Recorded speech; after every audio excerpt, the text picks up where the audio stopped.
Hello everyone, welcome to the G Show. Today we are an amazing guest. Literally, his name is Aabhas Senapati, and hope you all are doing really great because this time we literally bring an amazing experience for you. Okay, so would you like to introduce yourself, Aabhas? Yeah, sure. So I'm Abbas and I live in Ahmedabad, India, but I'm natively from Odisha and I'm 18 currently and I'll be soon going to college. And my interests are around an ecosystem restoration, entrepreneurship, electronics, and education. That's literally nice. Actually, I would also like to tell one thing about Aabhas. He is a Tedx speaker as well, and he has his own startup called Think Finders, if I'm not wrong, and for the Alzheimer's patients. And of course, he's a Rice Global winner, if I'm pronouncing it correct. So he's a lot more accomplished than you think. So let's understand about his journey, what he have done. And so, Abbas, my first question to you is, how far you have come. What do you think about? Because when I was going through your profile, one thing I realized is that you're somewhere related to social impact, creating a social impact. So from there, like at what age you just stuck with this idea of creating a social impact, and what exactly is social impact for you is? Yeah, so honestly, it was more like throughout my high school, not high school, like even before, like middle school. Like I was really inclined to science things, and I used to be always in the science club. But it was like when I was in grade 6 or 7, I started to explore electronics because I found it fascinating. I came to know that there's something called robotics and electronics where I can combine software and hardware. Like for me earlier, I felt like hardware was a different thing, software was a different thing.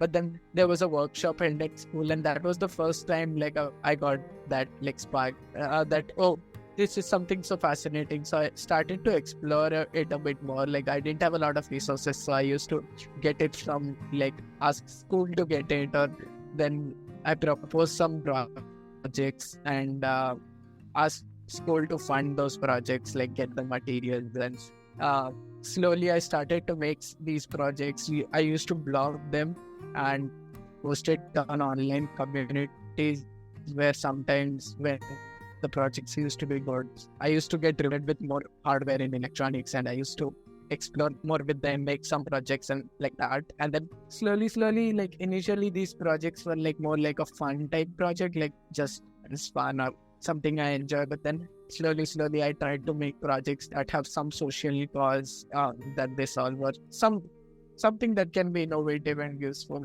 So one of those projects was ThinkFinder, and I was looking forward to incubate it. I just thought that I'll get access to more resources, and somehow it clicked a lot with people. And then I got incubation. After that, I learned that there's something called startup. There's something called pitch deck, and I started to uh, see ThinkFinder not just as a project and as a product. And then I was over a year in my grade 10 in 2019. I pitched at a lot of events and places and even startup spaces. So I learned a lot. I improvised a lot. I worked on my startup idea. I got some grants and I used to work. And then COVID pandemic came. So my startup thing was on a hold kind of. And then I was participating in a lot of hackathons. And by then I was on LinkedIn as well. So because I was on LinkedIn due to the startup network thing, so now I was more aware of international opportunities because I was on LinkedIn and I was participating in these hackathons and communities. And that's how I got associated with like other organizations that I was working with. And slowly my interests also shifted more towards like climate justice, and I was working with UNICEF as a youth advisory board member for some time with them, like a year. And then after that, I was more also like my startup was going on, but I was not really working on it a lot because of the pandemic. And then also board exams and all of that came. I was interning at IIT Gandhinagar, but then slowly, all of this happened, and then I took a gap year because I wanted to work on my startup. But then when I took a gap year, I realized that I did really want to work on my startup, and then I ended up terminated my incubation. Like, not, I felt like this is not the right time for I want to explore a little more and then work on my startup if I want to. So I ended up terminating my incubation as well.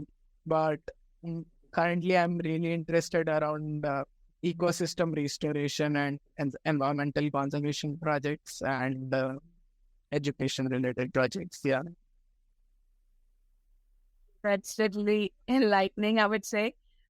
Actually, it was the same time because when my boards were going on, it was like term one and term two. One have to be in MCQ format, one have to be written. So it's like a COVID time. I was like same time. So in 2019, I also started with like machine learning and AI and just got into it. And then realized if everybody just started in COVID. It's quite like interesting to know like, yeah, our generation is quite very far from like my dad used to say like, we need to study now. Because I do took last year was my gap year actually. After 12th, I took it because I wasn't unable to like decide. I wanted to do J. My dad be like, become an engineer. My mom, do just be a doctor. It will be a good thing. I was like, I'm not interesting. Now the daughter is a freelancer. And my sister used to say like, you're very good at grades. Now why you chose these kind of fields? I say, I need to explore a bit. I need to know why. Because I watched a Tedx talk in which you're talking about the bubble, right? We need to burst that bubble. And I was literally impressed by your talk. Literally great. And one thing was going in my mind. Okay, so somehow, if I could say I'm just not bursting a bubble, but kind of touching it. But most of people are still in that bubble. Then their thinking is also oriented to that bubble. And if you try to chase them, you're going to work very badly. So I wanted to know from you, like how people who are still in the rat race and they believe this is not a rat race because, for example, for us, let's say it's a rat race. For them, it is like, okay, so let's take an example of a doctor. You do MBBS, you do MD, then you do some other course, but you're still in the field, you're growing, right? And that's what I wanted to ask you, how people can burst such bubbles, according to you, if they are in that rat race.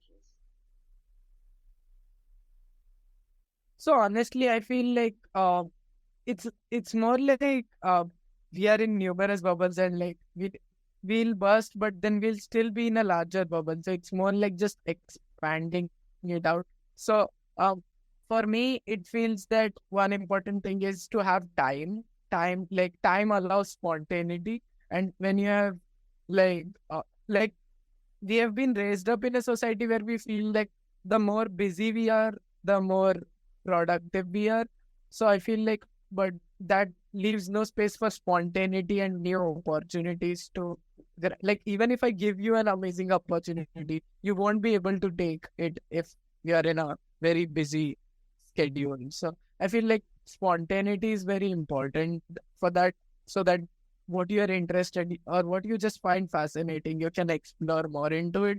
And then secondly, like it's fine to change, but when be open to change and change of ideas and accept that. But also when you're doing something like whatever, even if that's a new thing, just do it with like full enthusiasm and passion. So like just do what really excites you. If it doesn't excite you, you don't need to do it just to like checklist some things. Yeah, actually, this relates to the word passion. Actually, if you talk about if somebody is passionate about something, they will do it with 100% dignity and honesty. But the case is that nobody finds their passion at the correct time. They have to try a lot of things to find what exactly a right fit for them. Like for my sister, she likes to go in like fashion designing. She's currently in 10th grade and she's quite scared of her boards. And she's more like creating designs on book that she'll be creating this kind of dresses and stuff like that. And my dad used to say, okay, it will all work until you're scoring at least 98% in a 12th grade, then we will think about it. So that's how it is. In India, we can talk about it. Now, I'd like to ask one thing which I literally want to ask. I mean, I mean, see, I feel, yeah, sorry, no, go ahead, go ahead. Please go ahead. No, I was just saying that I feel it's more like family and social structures. show some bit of resistance irrespective of any choices you make. And I think it's fine because it's like, you know, when, at least for me, it was like whenever my parents would question me every single choice I would make, like this or that, like any choice I would make. But then it acted like a good filter. If I was not confident enough, I would not pass their resistance. But if I was confident on myself enough, then I would pass that and I would persevere through. So I feel like don't take it very negatively. Like it's more like just be more confident on yourself. And also, like finding passion, like there's no one passion or something. Just do what interests you, even if it's just like sitting and thinking about some philosophical thought or something. Just like, but I feel like give yourself time, honestly. Like, like I took a gap year, so I realized like you can spend doing nothing 1 week, 2 week. But if you're off social media and off these things, and then you're spending time just like that, just like existing, then 1 week, 2 week, maximum 3 weeks. After that, you'll be doing something that really interests you out of nowhere. So I feel it's more about the time itself again. But yeah. Literally made a good point, I would say. And I think I need to understand this as well. And our audience need to. The time is the one thing that you can value the most. And the other example is pet data. Now, I would like just about the chat GPT stuff. It's quite fascinating, like how it is revolutionizing not India, but the whole business industry. Like if we talk about not everybody, like every Gen Z, or let's say having a tag called co-founder, and I met a lot of people in my life, and they are having some kind of a company, startup, and they are having a zero funding, stuff like that. But they more like a charity function, not a startup. They are not creating money out of it, and that they say like not Chat GPT is coming into the play. It will revolutionize the business industry. What do you think about it? About this startup culture and how Chat GPT is going to revolutionize the whole business ecosystem? Honestly, I'm not very sure how it will or how it will not. But I feel like these tools like AI and AI like ChatGPT, or there are various other like DALI and these things. So these are more like they'll bring access to resources to mass, like to a lot of people, which there was not. It's not that like things like ChatGPT did not exist, but with the ease that it brings to like people, it's like now it's on a rapid scale. So first of all, like it's now like user thing, not a research thing. That's the difference. And I feel what it means is that people will now leverage it so much that I mean, I kind of feel like my whole work has been around technology, but I don't really align to technology in the sense that it's a tool and it can be used in positive or negative ways. And it's the way we are inclined to, it ends up being used more negatively. So yeah. Like quite scared of AI taking all the jobs. And under one thing, 99% people don't know how to use ChatGPT. Very common in my field. And the second one is AI is gonna take a job. No, the person who is going to use AI will take the job.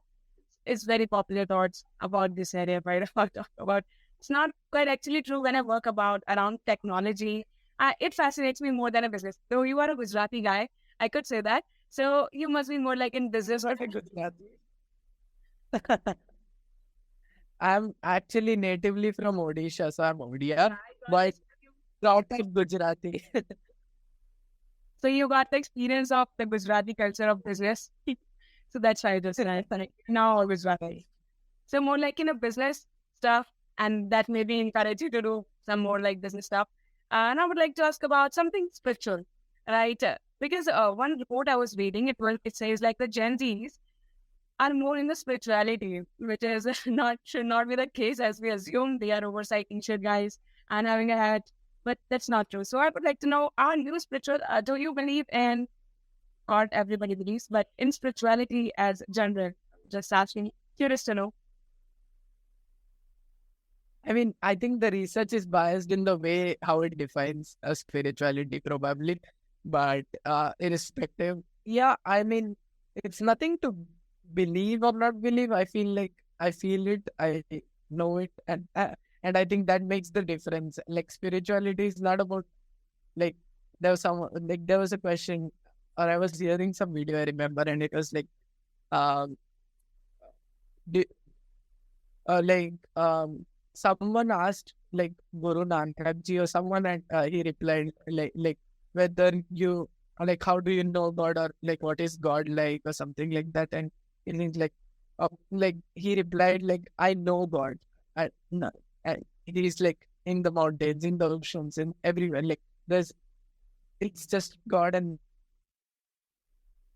I feel like there's a lot of Eastern philosophies that talk about it, and that need to be like I don't know if Gen Z does actually take time to do do that, but like I feel like it's more like Instagram spirituality these days. But if we truly dive deeper into these philosophies, and it's just about having these conversations. I had a lot of these with my friends, and there's so much rich amount knowledge that's there, because Eastern philosophies are not based on just like a theism. There's no concept of theism. There's It's much more broad, because just check out like Sikhism or Buddhism. They don't have the concept of theism. They're technically atheism, and still they are in religion. And in the Western notion of religion, that doesn't seem to exist. And even Advait Vedant in Hindu culture, there's a um, lot of different ideas. There's duality, there's uh, oneness, there's monistic dualism, there's a lot of things there. And I feel all of these are like different perspectives to see the same reality or see the same existence. So it's not about one being better than other, but it's more about you spending time, you realizing higher, bigger definitions of yourself, and ultimately it is to devote yourself to something larger than you. So yeah. Because as per I know about the Sikhism, they're more like the Guru's teaching, and they actually worship the Granth of Guruji. So, like my Sikh friends, and they're quite aware of whatever they're doing, and they're having this fight thing. They're focusing on like helping people and doing their all rituals. And every culture, I think every religion have the different kind of spirituality, and I think yeah. Oh, no, sorry. I was just saying that like Sikhism can be just summarized in like their motto, like Ek Onkar, and it literally is like thing is one. So yeah. That's yeah, that's a good. I was watching this video of like Supposed to mean something. I just Right. now I was watching this podcast of like Raghav Gupta on the Ranveer show actually, and he said about the culture of semiconductor and gaming industry coming in India, and India would be the leader in that. Now we are come from spirituality to tech again. Now I'd like to know about what do you think about semiconductor and gaming industry booming in India and being at the top priority, because he didn't explain in that. And I was quite curious, like he will take this word ritual and will explain for like 25 minutes, but he just wrapped it up and I didn't get any point from it. So I just want to know, do you think the gaming and semiconductor, which is actually semiconductors popularity by China and COVID, we realized how much dependent we are on China. So I would like to know about this stuff, like semiconductor and gaming industry. Is that really booming in India? And how much time it will take? Honestly, I'm not very aware of that. I will say, like, I'm not very aware of if it is, because I'm not into that space. But semiconductor, like, I'm not sure about gaming. First, I mean, and semiconductor, well, it is, but I feel software is booming much faster than semiconductor is. So I won't say it's wrong that semiconductor is booming, but software is moving even more. Like most of the unicorns in India or outside in India are software as a service based startup. Hardware is difficult to scale, But I think there's a huge market and potential in semiconductor and hardware as well. Like my project used to be hardware, and there's a lot of scope of hardware, but software is booming faster. Although I don't really like I prefer hardware more as an explorer, as a tinkerer. But yeah, I got the word, the hardware guy. And the hardware guy, like, it's popular meme if you saw that. So, kind of relatable. Now, I'd like to ask a very quick question from your personal life. Let's see how well you answer. What is the most useless thing you think you did wasted time on? Very fast, you have to answer. most useless thing wasted my time. Yeah. Is there any? You realize later. Proba- okay, now probably I think it's gonna be like chasing things like rat race. For me, I watched a K-drama on my summer vacation and I realized it's just nothing, but you should not watch it. It's so dramatic. And the second question is that, which is your favorite place in Gujarat to visit? I've not visited Gujarat a lot, but I mean, maybe Gandhinagar, Gandhinagar because I spent like some weeks there, and the campus was really good, and the people were really good. But I don't think it's the best place. I just think it's a good place. I thought you were in Gujarat, you visited everywhere. Now, let's ask the third question. Which is your favorite food? Food, uh, maybe jeera rice dal fry. That's a good one. And would you like to go to create a social impact in the whole country? Like if you wanted to just one state, which it would be? One space, One state. state. Yeah. Definitely, like I would like to go Odisha because it's like my native place. So I would like to start from my roots. Uh, yeah. That's a great answer. Now, the last question is that what do you prefer, reading books or watching documentaries? Well, I haven't read books, so I'll say prefer watching documentaries, and I've watched like not a lot, but few documentaries in like this last years. But I'm very bad at reading books. Like I rather talk to people who read books and get the knowledge out of them. I have a lot of books around me, and honestly, I haven't just finished each of them. Just very hard for me to stay connected to the books wherever I travel. So that's for me. Thank you for your time, Aabhas, and hope we can make a second part of it because it's really interesting talking to you and knowing about different things. I am literally feeling so enlightened. So thank you for coming, and hope to see you grow far more than I think. Okay, so thank you so much. Thank you. Thank you so much. Love talking to you.